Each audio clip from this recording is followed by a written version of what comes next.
Students welcome to class 8। ये मेरा पहला एक्सप्लेनेशन वीडियो है क्लास 8 का, तो एक लाइक जरूर कर दीजिए। वीडियो को पूरा देखिए क्योंकि आज हम इस चैप्टर को आसानी से समझने वाले हैं। मैं एक एक करके रीड करूंगा और फिर आपको समझाऊंगा। और हाँ, अगर आपने इस चैनल को सब्सक्राइब नहीं किया है तो अभी कर लीजिए ताकि आप इस चैनल से जुड़े रहें, क्योंकि आगे और भी इंटरेस्टिंग वीडियोस आने वाली हैं। चलिए फिर इस चैप्टर को स्टार्ट करते हैं। Nature has bestowed upon our mother earth with large varieties of rocks, soils, minerals, vegetation, animals, etc. We use these gifts of nature to fulfill our day-to-day needs. प्रकृति ने हमारे धरती को बहुत सारे अलग अलग प्रकार के पत्थर, मिट्टी, पेड़ पौधे और जानवर दिए हैं और हम इनका इस्तेमाल अपने ज़रूरत को पूरा करने के लिए करते हैं। We need air to breathe, water to drink, and food to eat. We get all these things from the earth. Hence, all living things on earth which are necessary for our existence on this planet are known as resources. हमें सांस लेने के लिए हवा चाहिए, पीने के लिए पानी चाहिए और खाने के लिए खाना चाहिए। तो ऐसी चीज़ें जो हमारे जिंदा रहने के लिए ज़रूरी हैं उसे हम रिसोर्सेस कहते हैं। Even human beings are considered as a resource. Because human beings are an asset, it is only with the help of human skill that the other resources can be developed. यहाँ तक कि हम भी एक resource हैं क्योंकि हम अपने स्किल से दूसरे रिसोर्सेज को डेवलप करते हैं। Human needs and wants are neither uniform in all parts of the world nor static over the years. They generally grow and become complex with the process of change in the society.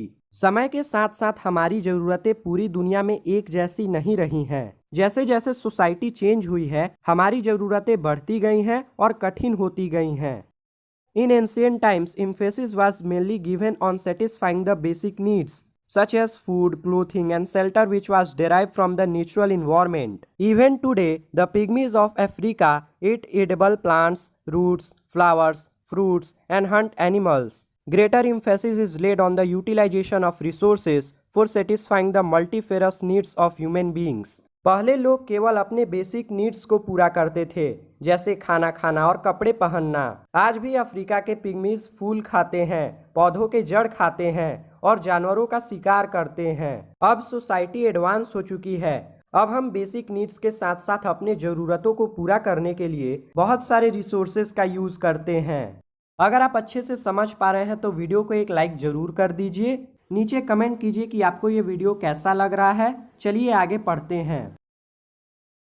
Utility and value of a resource varies from time to time and place to place. Earlier human civilisation flourished along the river valleys as they used water for irrigating fields. Now human beings are using water for generating energy, irrigation, navigation and industries, etc. China and United States of America are generating more wind energy than India. जैसे जैसे समय बीतता है resources का value जगह के साथ साथ बदलता है। पहले लोग अपना घर नदी के किनारे बनाते थे ताकि वो अपने खेतों को पानी दे सकें। अब हम पानी का इस्तेमाल इरिगेशन के साथ साथ बड़े पैमाने पर इलेक्ट्रिसिटी जनरेट करने के लिए करते हैं। हम इसे वाटर ट्रांसपोर्ट के रूप में भी यूज करते हैं। चाइना और यूएसए इंडिया से ज्यादा विंड एनर्जी जनरेट करते हैं। Now do you know, over irrigation is responsible for water logging and makes the soil infertile. ज़्यादा इरिगेशन करने से जल जमाव हो जाता है जिसके कारण सॉइल का फर्टिलिटी खत्म हो जाता है। Rivers are suitable for navigation in the middle and lower course. India का मिडिल और लोअर वाटरवेज ट्रांसपोर्टेशन के रूप में यूज होता है। Now utilisation of resources. अब हम रिसोर्सेज के यूज के बारे में पढ़ेंगे। Resources become usable when they are processed. For example, cotton is converted into yarn. On further processing, it is converted into fabric, then finally into garments. Thus, at various stages, value addition is possible by applying skill and technology. Resources को process करके हम उसे use करते हैं। जैसे cotton से धागा बनाया जाता है, फिर धागे से कपड़ा बनाया जाता है और फिर शर्ट बनाया जाता है। इसी तरह हम अपने स्किल और टेक्नोलॉजी से रिसोर्सेज का वैल्यू बढ़ाते हैं। Generally, the utilization of resources depends upon various factors such as availability of resources, skill of human beings, availability of capital, availability of water, advancement of technology, availability of transport and communication facilities, etc.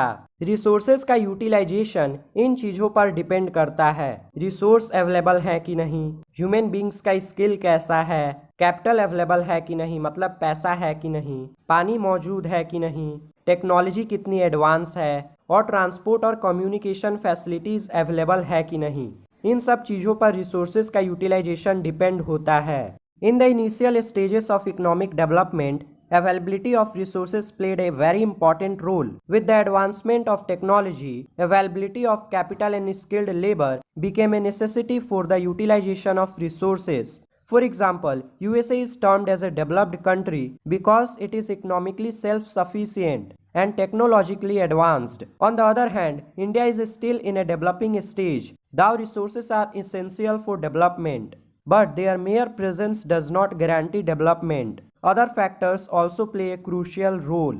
Economic development के शुरुआत में resources एक important role play करते हैं। जैसे जैसे technology advance हुई, resources के यूटिलाइजेशन के लिए कैपिटल और स्किल्ड लेबर की ज़रूरतें बढ़ती गईं। जैसे यूएसए एक डेवलप्ड कंट्री है क्योंकि वो आर्थिक मामलों में आत्मनिर्भर है और टेक्नोलॉजी में एडवांस्ड है। दूसरी तरफ भारत डेवलपिंग स्टेज में है। हमारा भारत भी अब आत्मनिर्भर भारत बन रहा है। तो इस तरह रिसोर्स डेवलपमेंट के लिए ज़रूरी है, लेकिन केवल रिसोर्सेस होने से ही डेवलपमेंट की गारंटी नहीं है, और भी दूसरे फैक्टर्स डेवलपमेंट को अफेक्ट करते हैं। Now classification of resources. अब हम पढ़ेंगे कि रिसोर्सेस को अलग अलग कैटेगरी में क्लासीफाई कैसे करते हैं। हमारे सामने एक चार्ट दिया है जिसमें रिसोर्सेस को क्लासीफाई किया गया है, तो चलिए इसे एक एक करके पढ़ते हैं। सबसे पहले classification based on renewability. Renewable resources are also known as inexhaustible resources. Resources which can be renewed either naturally or by human efforts are known as renewable resources. For example, solar energy, air and water. Some of the renewable resources are always available and do not get exhausted by human activities. For example, solar and wind energy. The quality of these resources can be affected by improper uses. Renewable resource, जिसे हम inexhaustible resources कहते हैं, ये nature के जरिए या human efforts के जरिए रिन्यू हो जाते हैं। जैसे solar energy.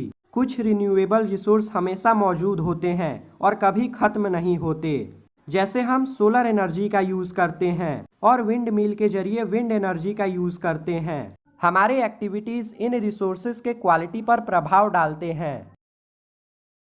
Resources which take millions of years to form or renew are known as non-renewable resources. They are also known as exhaustible resources as they cannot be renewed. Energy resources such as coal, petroleum, natural gas and other minerals are the examples of non-renewable resources.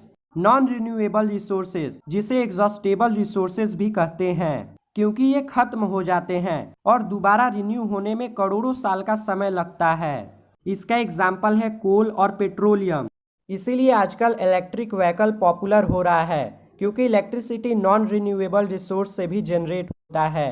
There is a concern about their over exploitation. They are available in limited amount on the earth surface and complete utilization of such resources would result in their exhaustion. These resources have to be used very carefully, as complete exhaustion of these resources would have an adverse effect on the future generations. Some of the minerals like metallic ores, gold and silver are recyclable. These metals may be used again and again after processing. Non-renewable resources को बड़े पैमाने पर utilise किया जा रहा है, तो ये एक चिंता की बात है, क्योंकि अगर हम ऐसे ही इसे यूज़ करेंगे तो ये खत्म हो जाएगा और हमारे फ्यूचर जनरेशन तक सस्टेन नहीं कर पाएगा।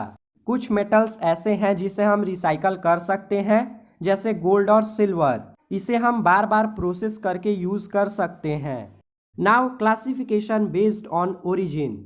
अब हम रिसोर्सेज का क्लासिफिकेशन इस आधार पर पढ़ेंगे कि वो कहाँ से आए। Resources which are obtained from biosphere and have life are known as biotic resources. For example, birds, animals, fish, forests, etc. are biotic resources. The biotic resources provide a variety of useful products. They have the capacity to reproduce and regenerate. All biotic resources are renewable, but some take a long period of time to be renewed. For example, the forests. ऐसे resources जो biosphere में पाए जाते हैं और जिनके पास एक जीवन होता है, जैसे लिविंग थिंग, इसे हम बायोटिक रिसोर्सेस कहते हैं। सारे बायोटिक रिसोर्सेस रिन्यूएबल हैं और वो अपने आप को रिप्रोड्यूस कर सकते हैं, लेकिन इनमें से कुछ रिप्रोड्यूस होने के लिए बहुत लंबा समय लेते हैं, जैसे जंगल। All non-living resources are known as abiotic resources. For example, land, water, minerals, etc. The abiotic resources are not renewable except water, which is inexhaustible. These resources are in great demand for the development of various industries and agriculture. सारे non-living resources को abiotic resources कहते हैं, जैसे land, water और minerals. abiotic resources renewable नहीं होते हैं, बस पानी को छोड़कर। साफ पानी गंदा हो जाएगा लेकिन पूरी तरह से खत्म नहीं होगा। धरती पर अप्रॉक्स 75% पानी है। इंडस्ट्रीज और एग्रीकल्चर में अबायोटिक रिसोर्सेज का डिमांड काफ़ी ज़्यादा होता है। इस वीडियो में इतना ही। आगे के टॉपिक्स हम एक और वीडियो में पढ़ेंगे। तब तक के लिए चैनल को सब्सक्राइब और वीडियो को एक लाइक कर दीजिए। आप प्लीज़ एक बार अपने बुक को रीड कर लीजिए, जिससे आपको क्वेश्चन आंसर याद करने की ज़रूरत नहीं पड़ेगी। फिर भी मैं क्वेश्चन आंसर समझा दूंगा, उसका लिंक मैंने डिस्क्रिप्शन में दे दिया है, आप जाके देख सकते हैं।